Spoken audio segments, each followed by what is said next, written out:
Okay మడ్రాట investigation జరుగుతుంది, దానికి కావాల్సిన ఏర్పాట్లు ఏంటనేది మా సహకారం మేము చేద్దాం. కాదు అది మర్డర్ కాదు, అది యాక్సిడెంట్. అది యాక్సిడెంట్ అయితే యాక్సిడెంట్ అట, ఇదిగో ఇలా చెప్పారు. లేదు అది మర్డర్ అని తెలియట్లేదు, ఇటు యాక్సిడెంట్ అని తెలియట్లేదు, ఇంకా మాకు అనుమానాలు ఉన్నాయంటే దానికి కూడా టైం ఇస్తారు కదా. ఏంటి 3 ఆప్షన్లు ఇచ్చి ఏదో ఒక ఆప్షన్ మీరు మీకు నచ్చినట్టు మీరు ఆడండి అని జనం మీద వదిలేస్తే ఒక్కొక్క ఆప్షన్ ఇప్పుడు డెవలప్ చేస్తున్నాడు. మీరు అన్నట్టు యానిమేషన్ మూవీలు వచ్చేస్తున్నాయి. ఇప్పుడు ఏ వచ్చిన తర్వాత ఇంకా భయంకరంగా ఉంది. అదేంటండి ప్రజలను అలాగే ఎలా వదిలేస్తారు? పోనీ ఇక్కడ పోలీస్కి ఏమన్నా ఈ సోషల్ మీడియా మీద కంట్రోల్ ఉందా? అవును, ఇలాంటి సెన్సిటివ్ ఇష్యూ కాబట్టి తొందరపడొద్దని పోలీసు నుంచి ఒక స్ట్రిక్ట్ వార్నింగ్ అన్న రావాలి.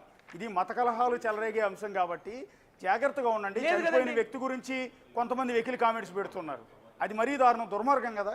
చనిపోయిన వ్యక్తిని ఉద్దేశించి మరీ వెకిలి నీచమైన కామెంట్లు సార్. అలా రెచ్చగొట్టడమే, అవును, అలా రెచ్చగొట్టడమే మత విద్వేషాలకి వాళ్ళు ప్రయత్నిస్తారు అనేది అర్థం అండి. అవును, ఈ రోజు మా మనిషి చనిపోడనే బాధలో ఏడుపులో ఇంతమంది ప్రజలు ఉంటే ఆయన చావుని వెకిలి చేస్తున్నారంటే ఆ వెకిలి చేసేవాడు ఒక మతం ముసుకేసుకుని చేస్తాడు మళ్ళీ. ఇప్పుడు యువతల నుంచి ఏం చేస్తాడు, పలానా మతస్థుడు ఇలాగ అన్నాడు మా వాడిని తిడతాడు. అట్నుంచి వాళ్ళు ఆ సంబంధం లేని వాళ్ళు ఎవరో ఉంటారు, ఇదేంటి ఇతను ఎవరో మా మతాన్ని తిడుతున్నాడు ఆడి తిడతాడు. ఈ మొత్తం అంతా కూడా పెంట అయిపోద్దండి. అవునండి, ఆ పెంట అయ్యేదాకా ఇంత పోలీస్ డిపార్ట్మెంటు, ఇంత అడ్వాన్స్డ్ టెక్నాలజీ ఇదంతా ఉన్న తర్వాత ఇన్ని రోజుల సమయం ఎందుకు? అవునండి, అవును. దీన్ని మీరు అన్నట్టు అది చాలా పెద్ద సీరియస్ ఇష్యూ అండి. సోషల్ మీడియా మీద ఏపీ పోలీసుకి పట్టు ఉండాలి, స్ట్రిక్ట్ వార్నింగ్ ఇవ్వాలండి, చాలా సీరియస్ వార్నింగ్ ఇవ్వాలి. ఎవరన్నా ఇలా ప్రవీణ్ పగడాల మృతికి సంబంధించి వెకిలి కామెంట్స్, చిల్లర కామెంట్స్ పెడితే తోలు తీస్తాం, మిమ్మల్ని నిర్దాక్షిణ్యంగా లోపల పడేస్తాం అన్న వార్నింగ్ ఇవ్వాలండి. అది ఎక్కడ కనిపించలేదు ఎందుకో. లేదు సార్, లేదు అంటే లేదండి, అది ఇప్పుడు వేళ అని చెప్పలేము మనం. గత కొంతకాలం నుంచి జరుగుతుంది. ఎందుకంటే ఇలాంటి వాళ్ళని మత విద్వేషాలు రేపే వాళ్ళనో లేకపోతే ఒక మతం కోసం మాట్లాడే వాళ్ళనో మన దురదృష్టం కొన్ని రాజకీయ పార్టీలే సపోర్ట్ చేస్తాయి కాబట్టి వాళ్ళని ఏమి ఇప్పుడు ఇమ్మీడియట్గా ఆపాలని ఈ పోలీసుల మీద నేను బ్లేమ్ వేయట్లేదు.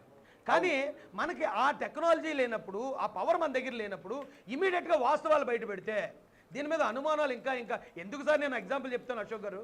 ఆ రోజు మధ్యాహ్నానికే ఈ సీసీ ఫుటేజ్ కనుక ఈ లోకల్ సీఐ బయట పెట్టుంటే ఈ విషయం ఇక్కడ దాకా రాదు. అవును, ఆ మధ్యాహ్నం దాకా కాదు, రాత్రి దాకా ఇతను ఎప్పుడైతే తీసుకురాలేదో అక్కడికి వెళ్ళిన ప్రతి ఒక్కరు ఆ బండి మూమెంటు, ఆయన మీద ఉన్న గాయాలు, అక్కడ ఏదో పాదముద్రలాగా ఉందనేది గమనించినట్టు ఇలా ఒక్కొక్కరు వాళ్ళకి అనిపించింది ఏదుందో అది డెవలప్ చేశారు. అవును, అది డెవలప్ చేయడంతో మొత్తం రాష్ట్రం అంతా ఇది ఇక్కడ దాకా వచ్చింది. నిజంగా మర్డర్ అనుకోండి, కాదు మర్డర్ ఇది ఎవడు మర్డర్ చేసాడు ఇమీడియట్గా తేల్చేస్తామంటే అందరికీ చట్టం మీద గౌరవం ఉందండి. ఆ వేళ దాదాపు 1000 మంది వచ్చారు. కనీసం అక్కడ ఎవరన్నా ఒక షాపును ధ్వంసం చేయడం కానీ, లేదా ఒక వెహికల్ ఆపడం కానీ, లేదా ఒక పోలీసు వారి మీద దురుసుగా ప్రవర్తించి ఒక్కడన్నా చేసాడండి? అంత క్రమశిక్షణతో ఉన్నా అంటే మేము పోలీసుకి గౌరవిస్తే పోలీసు చులకం చేస్తుంది మమ్మల్ని. అవును, పోలీసులు ఏమన్నా అంటే మరి పోలీసులు ఏదో అన్నారంటే నేను ఒకటే చెప్తాను సార్, మాకు పోలీసులు అంటే చాలా గౌరవం.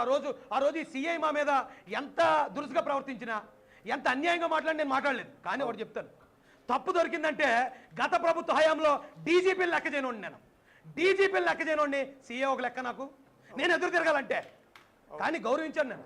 ఆ రోజు అతను అంత చిరగబడినా కూడా నేను ఏదన్నా కనుక ఒక మాట గట్టిగా మాట్లాడితే ఇక్కడ ప్రజలందరిలో కూడా ఉద్రేకం పెరుగుతుంది. అది పోలీసు మీద ఒక పోలీసు చెప్తే అందరు పోలీసులకి బ్యాడ్ టైం వస్తుందని మేమేమో కొంచెం తగ్గుంటే ఏంటి నిర్లక్ష్యం ఏంటి? థ్యాంక్ యూ రాజేష్ గారు, థ్యాంక్ యూ అండి. మీ డౌట్స్ రైజ్ చేశారు, క్లారిటీ ఇచ్చే ప్రయత్నం చేశారు. ఇప్పుడు కూడా మహాసేన రాజేష్ గారు చేస్తున్న ఒక డిమాండ్ ఏంటంటే, ఒక రిక్వెస్ట్, డిమాండు, అప్పీలు ఏదైనా కూడా ఏమంటారంటే పోలీసులు ఏదున్నా కూడా వాస్తవాన్ని ఎప్పటికప్పుడు రిలీజ్ చేయండి, ఆ ప్రోగ్రెస్ ఏంటి అనేది చెప్పండి. ఇన్వెస్టిగేషన్కి ఇబ్బంది కలగనంత వరకు ప్రవీణ్ పగడాలది హత్య అయితే హత్య అని, లేకపోతే రోడ్ యాక్సిడెంట్ అయితే రోడ్ యాక్సిడెంట్, ఏదో క్లారిటీ ఇవ్వండి. లేకపోతే గనక సమాజంలో మతాల మధ్య ఘర్షణలు చెలరేగే అవకాశం ఉంటుంది అని అప్రమత్తం చేసే ప్రయత్నం మహాసేన రాజేష్ గారు చేస్తున్నారు. ఇక దీనికి తోడు రోడ్ యాక్సిడెంటే అన్న విషయాన్ని నారా లోకేష్ గారి వరకు ఎందుకు మీరు రీచ్ చేశారు, ఆయన ఎందుకు ట్వీట్ చేయాల్సి వచ్చింది? ఇది మీరు తప్పుడు సమాచారం ఇవ్వబట్టే కదా నారా లోకేష్ గారు ఈరోజు యాక్సిడెంట్ అని ట్వీట్ చేయడం వల్ల ఇప్పుడు మేమంతా కూడా విమర్శలు ఎదుర్కోవాల్సిన పరిస్థితి వస్తుంది. అంటే ప్రభుత్వాన్ని మీరు ఉద్దేశపూర్వకంగా తప్పుదోవ పట్టించే ప్రయత్నం, ప్రభుత్వాన్ని జనాన్ని ముందు, క్రైస్తవ సమాజం ముందు దోషిగా నిలబెట్టే ప్రయత్నం ఏమైనా చేస్తున్నారా అన్న డౌట్ని మహాసేన రాజేష్ రైజ్ చేస్తున్నారు. చాలా వాల్యుబుల్ డౌట్స్ ఇవన్నీ కూడా. సో దీని మీద ఇప్పటికైనా సరే అలర్ట్ చేస్తున్నారు కాబట్టి దీన్ని పోలీసులు సీరియస్గా తీసుకుని కేసు దర్యాప్తుకు సంబంధించిన సమాచారం క్రైస్తవ సమాజం ముందు పెట్టాలి. పెట్టడం ద్వారా సమాజంలో అలజడి రేగే అవకాశం లేకుండా చేయగలుగుతారు. ఇక రెండోది, ప్రవీణ్ పగడాల చనిపోయిన తర్వాత కొంతమంది సోషల్ మీడియాలో విచ్చలవిడిగా కామెంట్ చేస్తున్నారు, వీడియోలు పోస్ట్ చేస్తున్నారు. చిల్లరగా అంటే ఆయన మరణం గురించి చాలా చులకన చేస్తూ అవహేళన చేస్తూ కామెంట్లు పెట్టినారు. ఇది తప్పు, ఇది కరెక్ట్ కాదు. కాస్త ఈ టైంలో విజ్ఞతతో ప్రతి ఒక్కళ్ళు కూడా వ్యవహరించాల్సిన అవకాశం ఉంటుంది. ఇది మతాల మధ్య సంబంధించిన అంశం, కమ్యూనల్ అంశం, చాలా చాలా సెన్సిటివ్ అంశం. అందువల్ల అందరూ సంయమనం పాటించాలి. అది ఆ మతం వారైనా ఈ మతం వారైనా ఇంకొకళ్ళైనా సరే. లేకపోతే కనుక సమాజంలో అతిపెద్ద అలజడికి కారణమవుతుంది. కాబట్టి అలాంటి హేళన పోస్టులు, చిల్లర పోస్టులు పెట్టకుండా ఉంటారని బిగ్ టీవీ తరఫున కూడా మీ అందరినీ కూడా విజ్ఞప్తి చేస్తున్నాం. పోలీసు వారిని కూడా దీన్ని సమగ్రంగా దర్యాప్తు చేయాలి.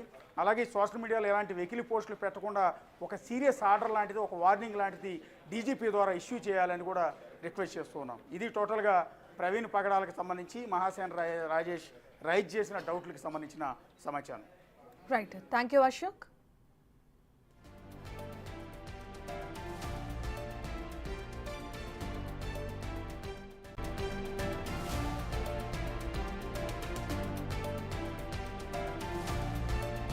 Breaking news. పాస్టర్ ప్రవీణ్ మృతి ఇంకా మిస్టరీగానే ఉంది. ప్రవీణ్ మృతిపై అనుమానాలు ఉన్నాయంటున్నారు పోలీసులకు మహాసేన రాజేష్ ఫిర్యాదు చేశారు. కొవ్వూరు టోల్ గేట్ కి ముందే దాడి జరిగిందనే అనుమానాలు ఉన్నాయని చెప్పారు. కొవ్వూరు అనంతపల్లి టోల్ గేట్ల మధ్య సీసీ కెమెరాల వీడియోలు రిలీజ్ చేయాలని డిమాండ్ చేస్తున్నారు. బైక్ పై నుంచి పడిపోయాక ఆయనపై దాడి చేసి ఉండొచ్చని మహాసేన రాజేష్ చెబుతున్నారు. ఎక్కడో హత్య చేసి ఇక్కడికి తీసుకొచ్చి పడేసి ఉంటారని డౌట్స్ కూడా ఉన్నాయంటున్నారు.